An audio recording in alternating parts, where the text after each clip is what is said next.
Well, in the meantime, welcome everybody. I'm sorry for the technical difficulty. I'm I have sure a we summer all would like solstice very much to hear blessing. what Ron has to say. Yeah, we'll figure it out. But Laura has something she can use right now. I have a summer solstice blessing. Can you put yourself on mute, Brock, so there's no echo? Good idea. Thank you. It's the midsummer's evening, the shortest of night, where our planet is blessed with the greatest of light. The sun at its power, sharing its wealth, with the earth glowing in abundance and health. The trees' leaves are green, the birds are in song, the days are as warm as they are long. We honor the animals, the plants, and the living things, the sun and the water, and for the life that it brings. May you find well being, and may you find peace in days after solstice as the light does decrease. May the blessings of the solstice be yours, I pray, and the light warm your heart and soul every day. Beautiful. Thank you. Mhm. Now everybody's on mute and we're going to have a silent moment.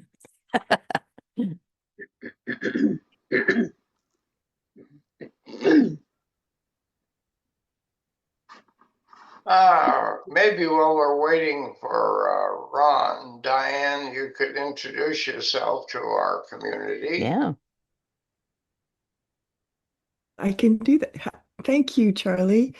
Yeah, I'm a friend of Brock. I've known Brock for years, and I'm on the board of directors at Meditation Mount for, on and off for about 15, maybe 18 years. We're having a little renaissance over there finally. I hope. Who knows? It goes up and down over there, but I've been affiliated with them for a very long time and been teaching meditation for I don't know, 45 years or so now. Used to study with Krishnamurti, was with Self-Realization Fellowship for a long time, studied the Blue Books all my life since I was 14. I'm a lifelong astrologer. I do the full moon meditations at Meditation Mount, and I do other my own full moon meditations and new moon meditations, which are my favorite. And it's a little backstage energy, when you work with the new moon, and very helpful, I think, if you have a practice. And I teach ongoingly all kinds of meditation classes. I'm going to be starting a new one on abundance and how to create that even in these times. And so there's a lot. I mean, I've been teaching for such a long time. I've taught just about everything and studied with everyone. Georgia Lambert and Tom Carney was a big mentor for me with the Arcana workshops. And not thinking of everybody, but I mean, there's just been so many people I've had the privilege to work with and study with over the decades. So I'm very, and my work kind of also daily, I do spiritual counseling, like just many, many people throughout the day. I meet with families and it all coming from a spiritual perspective. And Wonderful. so it's really beautiful, and I feel very fortunate to be doing this and on this path since ever I can remember because of my father and his astrology that I learned so young. I learned astrology before I learned numbers. I knew the Interesting. planets, I could point them out. So I learned how to think abstractly very young and in archetypes and in patterns. And so it formed my mind in a very different sort of way. And so one thing led to another. And so because my interest in that was so great and his was too, I started studying very advanced esoteric stuff. By the time I'm 14, I'm reading Bailey, right? And so, but it kind of led me along that way. And so I've got, and I think the biggest thing I would say about what I do is I really am, I believe in application and talk about how to use spiritual principles rather than think about them. Mhm. And so I call it the practical application of spiritual principle versus theoretically, not against theory, of course, but using it, doing it, living it, I think is everything. right? Rather than just we know what to do, but we're not necessarily, and how do you Right. do it? It's Right. not so easy, as you all know. So that's Yeah. in a nutshell. Yeah. I love that you're Diane, walking the talk. yeah, Yes. I appreciate your super rich background. When my wife and I went up to Ojai and listened to Christian Murdy out in the field, he absolutely put us to sleep. But his writings were absolutely amazing. They just absolutely changed the way I thought and believed. But it took me almost 10 years to digest his writing so I could own it. You know what I mean? The other thing, Diane, I'm sure because of your so awake at age 14, that undoubtedly you brought it in with you when you came. Do you have, maybe you've had a life as with the Tibetans? Do you think you have? Yeah. I, yeah. I mean, you can only guess these things, but definitely I've been so intentionally on these subjects from born. So, how does that happen? You call in your family, I suppose, right? So you pick up where you left off energetically and in consciousness. So I think, yes, definitely, Charlie, something in that way. Yes. Especially the blue books, which are pretty dense reading. Yeah, tell the group about the blue books. They don't, only Brock knows about that. Oh, Oh, those are the books by DK through Alice Bailey, and it's in very deep esoteric tradition, very dense, mental, I would call it, but third, head center type of teaching, not the mental from the throat, but from that mental from the consciousness of six chakra teachings is how I would call them. They're hard to read, and a lot of times what I tell people is just to read like a paragraph and just let it. In India, the one of the ways that they teach children to learn, like in school, and this is just a normal thing that's done in school, is they put the book in front of them and they open it and they go like this, right? So they learn to receive the information before they've even read it. Wow. So it's already like an opening and an energy. I'm getting chills when I do it. You're calling it into your body memory almost because we do know these things. Everybody knows everything.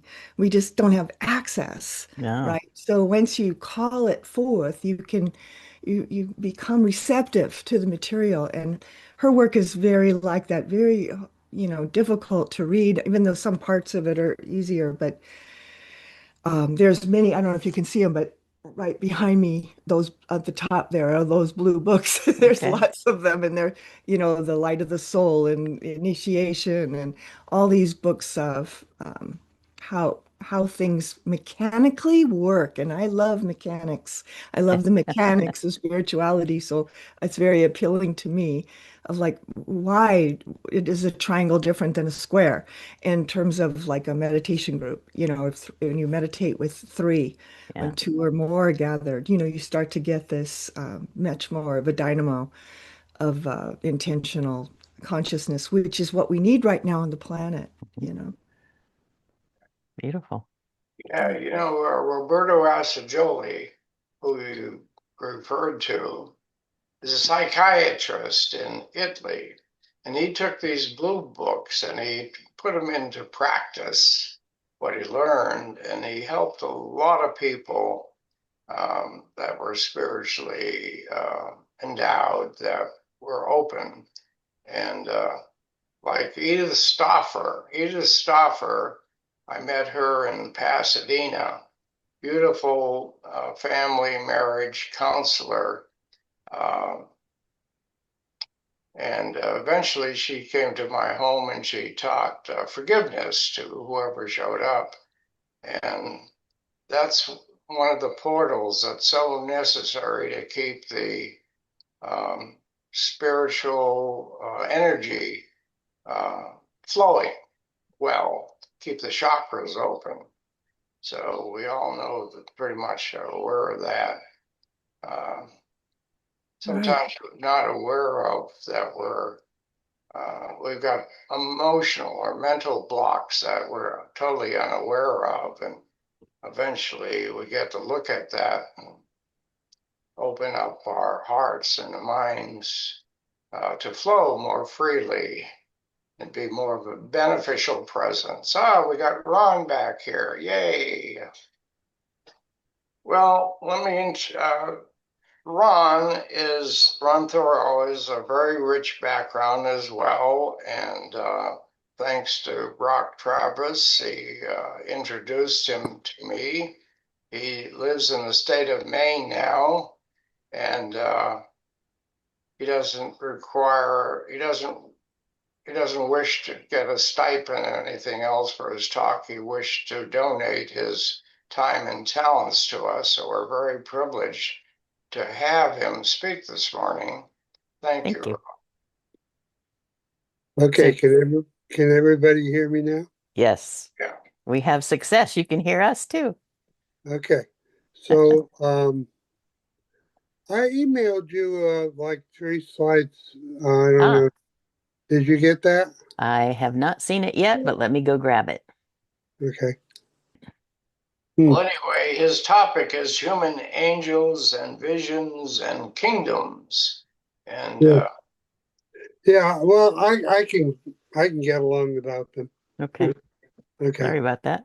That's okay. Um, so just kind of I'm just going to start with a kind of bigger overview and then contract it from there. Okay. Um, I heard while I was on the phone, I heard you talking about Alice Bailey or somebody was, and the esoteric teachings of Alice Bailey. Well, I spent a long, long time studying it, most of my life, and I'm old. Um, well, let's start with the basic that God is a triune God. That Father, Son, Holy Ghost, Spirit, consciousness, form. Those triplicities are all lead to the same place, which is that there's a spirit aspect or a cause, a creation, and a consciousness in between that relates spirit to the nature side. Well, the nature side is the whole Deva kingdom. It is the intelligence that manages the form side. In other words, um, if you think about your your brain and all of the gazillion things that it's doing every second that we're totally unaware of, that makes everything operate in us, makes on the physical, the emotional, and the mental levels, all of them are managed by an intelligence which is inherent in the form itself. And, you know, the latest thing going on here is AI. Well, AI is an attempt to understand that system from the way humans look at it, and have been, studying it since, people were walking around here and looking at the sky. Um, but we what we don't understand is what do the what does that intelligence know itself? We only know what it looks like from our side looking at it, as opposed to being being a Deva or being on the Deva side. What does the universe look like from that side compared to the way it looks to us from the consciousness side? So what what I want to talk about today a little bit is how can we as human beings that are evolving consciousness, how can we contact and harmonize with the Davis? And that's a challenge that the new age brings to us, I believe, is the not just understanding the nature side, but cooperating with it in a way that the consciousness of humanity merge with the intelligence of form. Because at this point, it's pretty disparate. You know, it isn't easy for us to imagine that forms are have a distinct intelligence because we have this kind of idea that we're superior to nature or that we're when in fact we wouldn't even have a body if it weren't for nature. If it wasn't for the whole form side, we couldn't incarnate. We'd be in this abstract world of consciousness. But when we come into incarnation, then we associate ourselves with this Deva being that is this particular personality. And and the first thing we do almost immediately is call ourselves by a name and identify ourselves as that form. But that's a really kind of silly thing to do because we know we were something before we got into that body and will be something when we leave it. So the body is definitely not who I am. I mean, the Easterners have been telling us you are not this body for centuries and centuries, you know.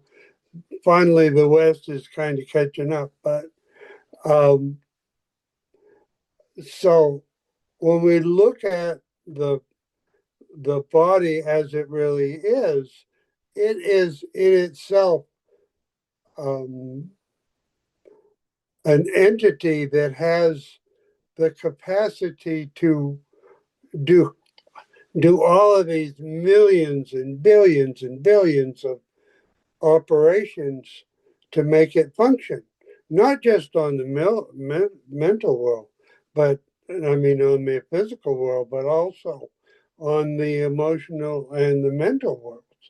Thought forms are things, and they carry thoughts, and emotions are things. They're patterns of energy, and everything that we see, touch, and smell, taste, whatever, is all are all patterns of energy, and those patterns of energy are devas of every from all the way from the smallest elemental to the archangels. They are all the form side of creation. I mean, you can take it out to, you know, the planet and the planet as a, a center in the solar system, and and then out even further and say the sun is a center in some bigger being than it, you know. The In Alice Bailey, the Master DK talks about that great being, which is what he refers to as the the one whom naught may be said. In other words, is so far beyond that human consciousness can't possibly grasp. Not only not grasp, but even have a iota of idea of what it is. But in order to understand things, esotericists offer us this law of analogy, so that anything, whether it's a cell in your body or a soul system, they all obey the same rules, which is that there is a spirit side, there is a form side, and there is consciousness between, which is the mediator in that between the form side, which is this elaborate um, system of Davic intelligence, to the spirit side, where it is this immediate will or spirit or create um, creator, and the creator has created this form side, and evolution is what finally um, connects the creator with the creation, in that um, it passes the truth from spirit down into form. And with that, the Deva kingdom evolves, but it also evolves the consciousness, which humanity is the center of humanity. And um, Master DK talks about the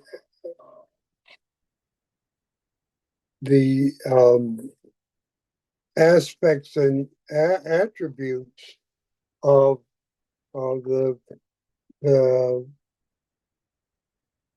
human and Deva kingdom. Uh, I want to read to you a little bit, which was on that slide, one of the slides, is that there's a chart here that compares humanity to the Deva world. And what he says is man demonstrates the aspects of divinity. Devas demonstrate the attributes of divinity. So what that means is that the aspect is the causal agent, that is, as far as the Deva world is concerned, and the attribute means it is the result of what those aspects cause. And then the next comparison is man evolves inner vision and learns to see. Devas evolve hearing and learn to hear. The, the gist of that is that humanity evolves through light, and the Deva world evolves through sound. So the the the when you're talking about consciousness, the masters all talked about enlightenment, which means perfect light. So the consciousness evolves through enlightenment and through the lighted evolution, where devas evolve through the mastery of sound. And the way that human beings affect devas is through sound and vibration. So,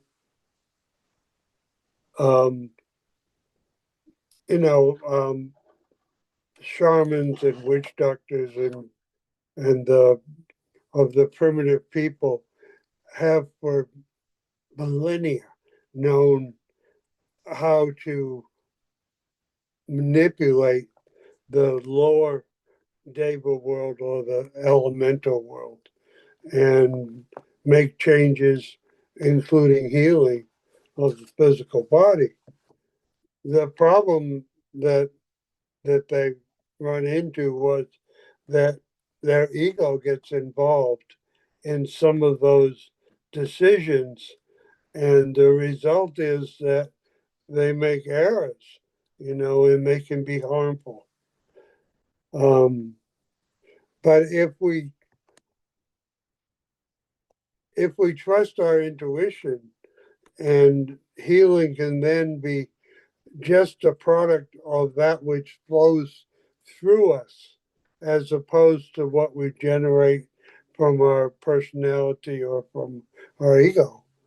Um, and so that's what Christ was trying to tell us, I think, in all the healing that he did, was that he was passing through the Father's message.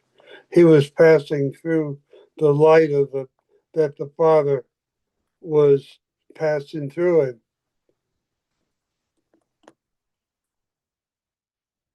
On the cross, he said, Father, not your will but mine, not my will but thine. And that's the way his whole life was that. And using, and what he learned to do was manipulate the Deva kingdom in a way that he could make blind people see. And because the truth is that it's all, it all comes from the Father. And the Father, if we align with it, with the Spirit, can move the devas to respond in helpful and healing way. I mean, any healer worth his salt will say that it's not me healing. And the reason is that because you the only way that you can effectively communicate with the devas is to be the medium between the spirit and the deva world, which is what consciousness is. I don't know how we're doing it. I was I was thinking that um, maybe at this point it might be a good time to open it up to questions. And I mean, I know I of course I don't know where this group is in terms of esoteric study and stuff, but I probably freaked out people, so maybe we should talk. No, we don't freak out. Sometimes it goes over our head, but we're quite open. Okay, so A curious question that popped up in my mind. Okay. Why do you think the Creator gave us human form when we came to Earth? Because we theoretically should not have needed it. Well, you know, I think there's a lot of mystery in why God created the universe the way he did. But I think for me, I I accept that everything is perfect exactly the way it is. So that there is an evolving consciousness and there is an evolving behavior that humanity has worked on for since the beginning of its existence. But it's a very slow process and sometimes it looks really harmful and it looks really um, like a mistake of some kind. But in my universe, God doesn't make mistakes.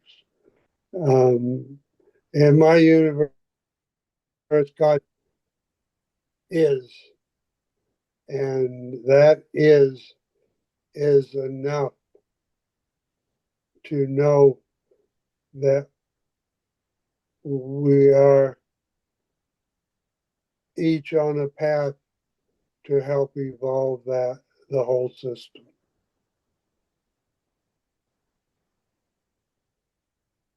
And I, I'm really humbled and honored to have the kind of intuition and the visions and all the things that I've had in my life and felt have felt that I should share it in some way. Support of what you're saying, Ron. One of my early teachers who was supposed to teach ended up going through the dark night of the soul. Uh-huh. And when he came out of it, his humble words were, love everybody the way they are and the way they're not. Yeah. And so that's what you're alluding to or you're saying. Yeah. Absolutely. Yeah. Thank you. Yeah. There's no such thing as selective loving, you know. If Yeah. there is, it's not really loving, is it? Yeah. The mystery in life for so many of us is the pain and the suffering. Why does God create pain and suffering? Yeah. Yeah. And the easy, simple answer to that is we learn from two things suffering. We learn from suffering. If we suffer enough, we'll look for answers outside of ourselves or within the kingdom of God. And the other thing is through elucidation. Well, that's what you're talking about, the light coming through, that we're able to surrender our loaded nothingness. Yeah. Yeah. Thank you. Good Well, point, Kevin. Go ahead, Brock. yeah. Does anybody have questions about the Deva world or have the people thought of it this way before? Brock has a question. Well, actually, it's not a question. I've been studying with Ron for years and years, and um, I think it's what's come clear to me through this is the what I call the triplicity, that the universe is a oneness, of course, but most of the spiritual traditions on the planet break it into a triplicity. And there's a lot of ways to talk about this, but the simplest one I know of is there's spirit, which is the great oneness of the universe, absolute, primordial, boundless, and then there's matter. I'm gonna skip the middle one for a second. Mhm. And there's matter, which is intelligence itself. that matter is not only intelligent, it is intelligence itself. And this is the Devic kingdom.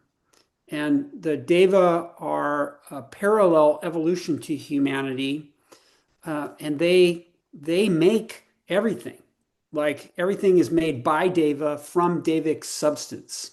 That matter is Deva, or matter is angelic substance, and it's the intelligence of the universe, whereas the spirit is the beingness of the universe, or the the universality of the universe.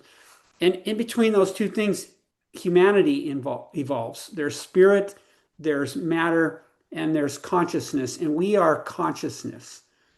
And we are a kind of a marriage of that which is above and that which is below. And what is above us is the spirit, the divine itself, the absolute primordial awareness that creates all things. And below us are the Davic or angelic, also known as angelic, um, you know, kingdom. And it is, they are intelligence itself. So I, as a person, have a spirit aspect, and I have the attribute of physicality. But what I am actually is the soul, which is consciousness. And some version of this triplicity seems to be in most of the consciousness disciplines in the world. But understanding that, like understanding myself, like I have a physical aspect which I actually did not create, and I actually should not identify with. It's something I'm doing. It's not what I am. And if I have a healthy relationship with the Deva angel who creates my personality, then life goes better. And in my experience, the way to do that is, like Ron was saying, to just realize that the spirit is perfection itself and knows what it's doing. And my ego doesn't really need to control that. And so then there's a sort of a pure flow between what is above, which is spirit, and what is below, which is matter. And I dwell between those two realities. And then the form side of my existence, which is the physical intelligence, more perfectly reflects the being side, the divine side, the spirit.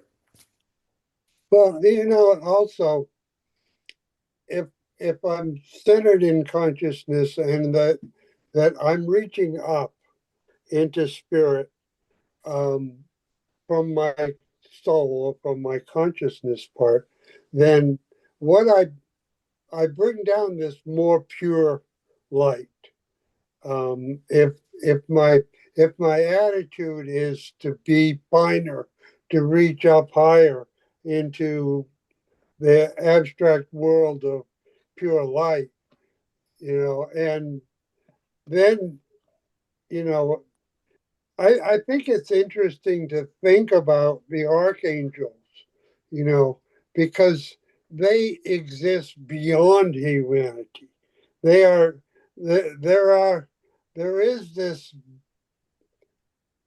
form that is parallel to the angel form that goes all the way to spirit itself, but it's superhuman. It's bigger than human. It identifies itself as something that is greater than what we think of as humanity because it doesn't have the limitations. For one thing, it doesn't suffer, you know, and archangels don't suffer. They have purpose, and their only existence is to um, put out that purpose for us down here to integrate, to accept it, integrate it, and evolve our thinking, in our emotional life where we don't we don't find ourselves reacting to stuff that we did before we were more centered.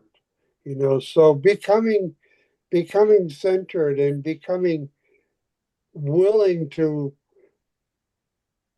live in the light and meditate, and in that meditation accept the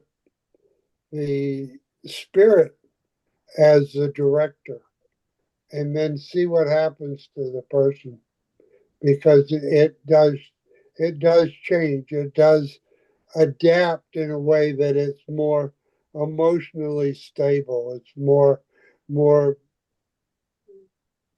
the intelligence becomes more useful, and light is magic to the consciousness, the same way that sound is magic to the Deva world. Okay, Ron, I have a question. Sure. Does the subjective mind um, equate to the Deva kingdom? Everything that we identify as being a human being connects to the Deva kingdom, because we are at the moment housed in a Deva, and we're this you just can't imagine how vast the intelligence is of this being that runs this personal system, all the emotional life and the seven chakras, and how each of those seven chakras are identified as a deva that controls that part of the system, and this great deva that manages and um, directs them. So as we're so honored to be in the presence of that intelligence, and that intelligence goes way beyond running any kind of physical body or even the etheric body. It goes to um, managing millions and millions and billions and trillions of functions eh, that are astounding when we meditate on it, when we just let it sink in how vast even one human being's uh, etheric and physical system is. Okay, let me ask it a different way. Okay. Since you mentioned thoughts are things, and the things then go into a subjective mind and they become more real, is it the Deva kingdom that has to make them as well, right? Okay. Well, you know, when we when we when we're born, the the consciousness of the human enters into this system and is enmeshed in it, in that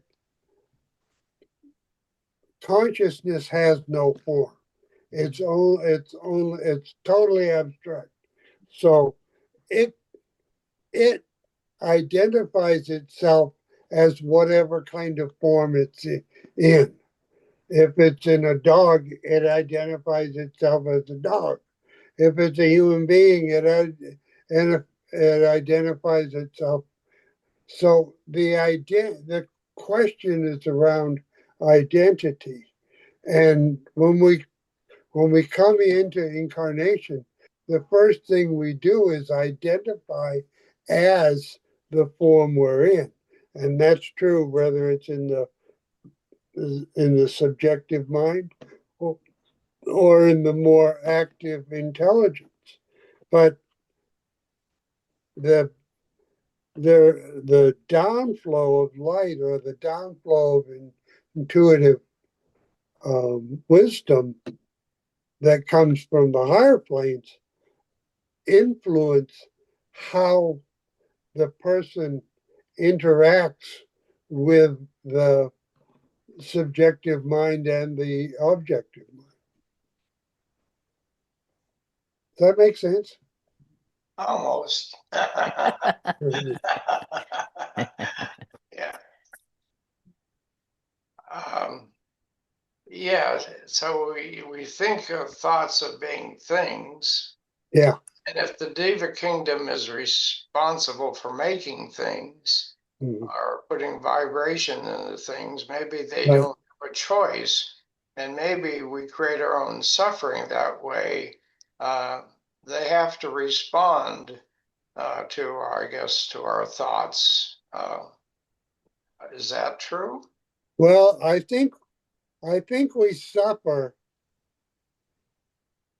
when we're not when the consciousness isn't in harmony with the intelligence. In other words, when the human part is not in harmony with the inner form. In other words, intelligence has if you thought of it as music, they have it has a frequency, right? And every personality and every sub part of every personality operates on a specific frequency. I mean, even regular medicine has figured out that everything is electrical in the body. And that's just the bare surface of what the Devas know. But um, so that's a frequency. And the frequency of light, when it harmonizes perfectly, there's bliss, or joy. But when the more disparate they are, the more we suffer. So we they talk about karma, as but karma is only not matching up, not not being in harmony with the purpose that both our consciousness and the personality that we chose to be in in perfect pitch. The masters, what they call the masters, are people who have attained perfect harmony between the consciousness and the form. So I think you're describing to me transformation. If we're out of harmony, we find a way to be transformed. What Right. about what about transcendence? How does that come into play? Um,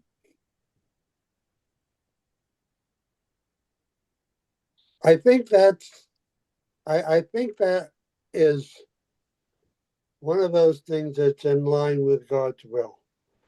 When you're in perfect harmony, you're going to respond to the purpose and the path that is set out for you at the beginning, and you're going to follow that path if it's to work in the world, or if it's to work in other worlds, or if it's to work in a transcendent place, then that's where you are. Okay, thank you. And I guess the last thing would be um, do we choose our paths before we're born? Oh, our path has been established for millions of millennia. Okay, thank you. Hey, Ron, wow. That was just Oh, look who's here! amazing. Hi! Hi, Ron. Nice to see you. Yeah, Wow! what a pleasure. What a pleasure to hear your ideas. And I loved the way you sort of stacked those concepts up about the Deva kingdom and humanity and all of the, I was just literally just took notes, kind of like what you said was so beautifully said, and it helped me understand the sound thing with David's created through sounds and humans created through light. I loved that. And but the way you said it, I got it, in a new way. So appreciated. And what an amazing community you all are. Just the questions that you are asking, Ron, why are we in a form? Answer that, Ron. And you did. It's really, really incredible. So I'm glad I'm here today. Well, it's really good to see you. I haven't seen you for a long time. Yeah. May I ask what you're referring to? What the Davis Kingdom? What is the name of that? What is the spelling of that? I've never heard of that. And I've Well, been on closed captioning, and every time you say it, they spell it different. So well, I'm it's confused. spelled Deva, Deva, but Deva is the more esoteric name for angel. Angel. The problem is that people get confused with, there's all of these like fairies and all the um, elemental kinds of angels, but it doesn't really work to call them angels because they are living beings, but it's not like they have the great consciousness that they can lead you down the path. What they are what makes up the substance um, of the universe, and and using the word angel is more easily applied if it's on a grander scale. It's like bigger than humans, like archangels and people talk about having angel guidance, through angels and stuff. But angels' job is to create what God has visioned, and the vision comes through the human consciousness. Another word for it might be creative medium. Yeah. What do you think about that? I'll tell you what the Master DK calls it. He calls it constructive vibration. Okay. Like that. Ron, do you think the Devic realm helped create AI? Oh yeah, for sure. I think that AI. The problem with AI is that we take it so seriously that all this stuff that first of all, it's only a conglomeration of all the stuff people thought up. It's not like it's something new. It's everything that's written in AI has been thought out and written by somebody sometime. So it's all part of the human consciousness.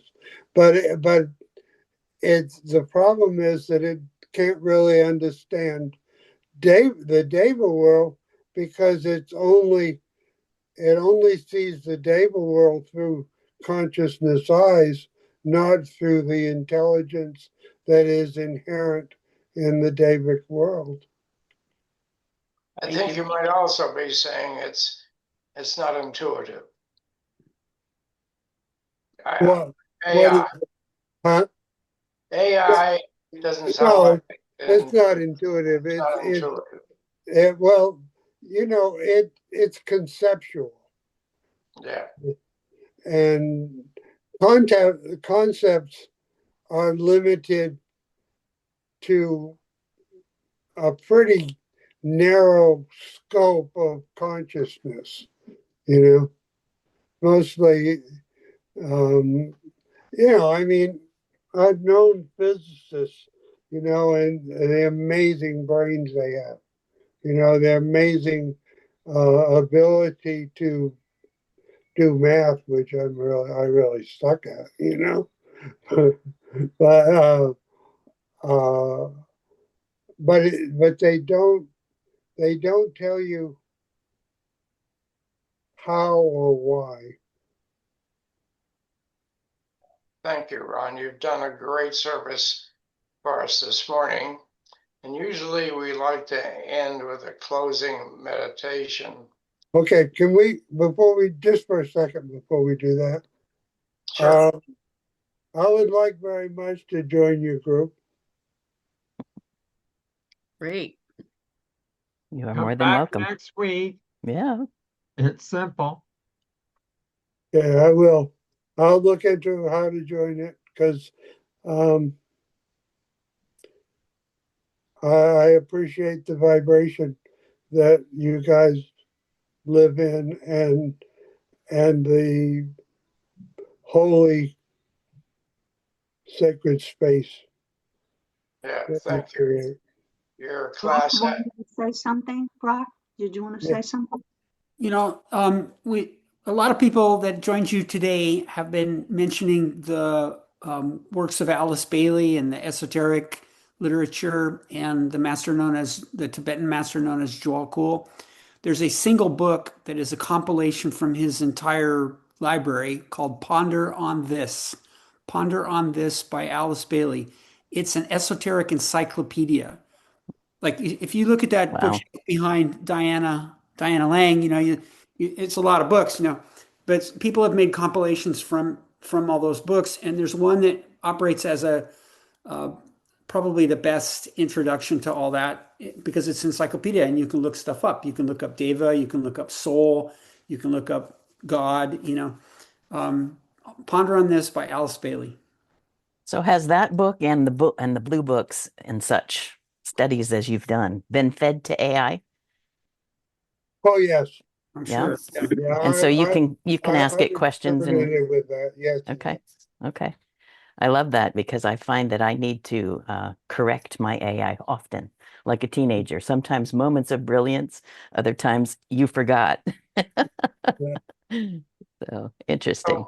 so, so perhaps somebody from the Alice Bailey tradition could give us a closing prayer coming from that point of view. Diana? I was Yeah. going to say She's the the same best. thing. She's the best at that. Okay, thank you. Wow. Okay, let's do it. How long? A few minutes, or what do we have, Charlie or Nikki? I'm sorry, what? How Just a long? couple of minutes, maybe under A 5. short. Yeah, Okay, got it. under 5. Thank you. Yeah. All right, so a short meditation.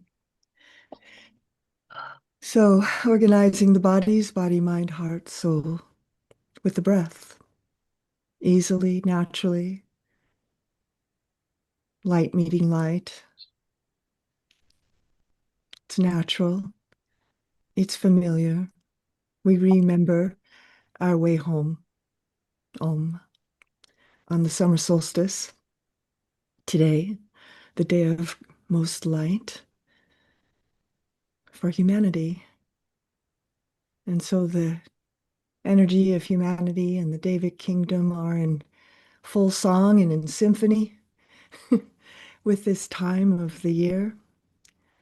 And as we align with that symphony, as we become the vibration, the energy, and the expression of that energy, we offer and become, move and manifest from this purity of divine consciousness as we remember our alignment which you are feeling right now. It's a sound, it's a vibration, it's an energy that we are all interconnected, all a one life, all pure love, pure light.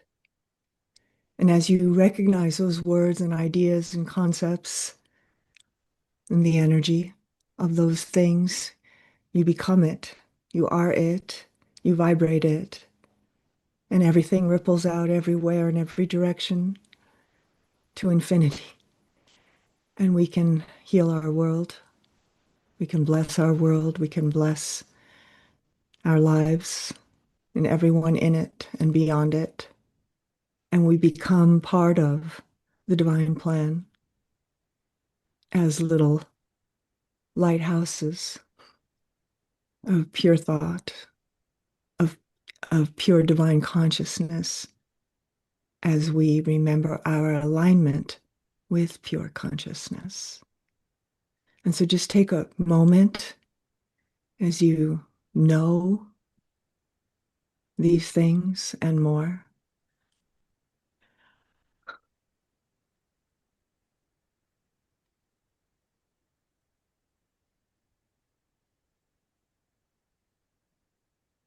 And so be it. It's beautiful. Thank you That's how it all for is. bringing your thoughts, your energy, and vibrations to our meeting. Mhm. Namaste. Yeah, Beautiful. Thank you you. all. Thank you. So, Diana, might I ask if you might be willing to come next week with your own thoughts and shares? Sure, I think I can. Let me just double check that, Nikki, but I think Okay, yeah, yes. beautiful. All right. I'd love to hear your talks about the moon. Ah, Ah, yeah, well, we do them on meditation mounts online on Zoom, and you can, and I have my own personal ones as well. But if you want to do it more in the esoteric tradition, Meditation Mount does it every month. You can get on their mailing list. Yeah, and very also nice. all that's up on YouTube, and so you can look at past ones as well. Uh-huh. Yeah, Beautiful. yeah. Yeah, so if you Mhm. feel like you want to take some time and decide what you want to bring, just let me know what the title is, maybe it's a description, and I can Okay. put it in a newsletter so everybody's updated Okay. for Thank next you, week. Nikki. All Yeah, right. Thank sounds you great. so much. I had Yeah, so many more questions, so you all have to come back. yeah, yeah. Thank you, Ron. Wow, wow, so good. Yeah. well, I appreciate that very much. Coming from you, Diane, it really is Oh, touches my heart. Thank you. thank you. And Charlie, thank you for inviting such magic to the room. They're magicians. I love them. Thank you. All See you next week. right. Have a wonderful week, everybody. Have a blessed week. Bye. Bye. Yes,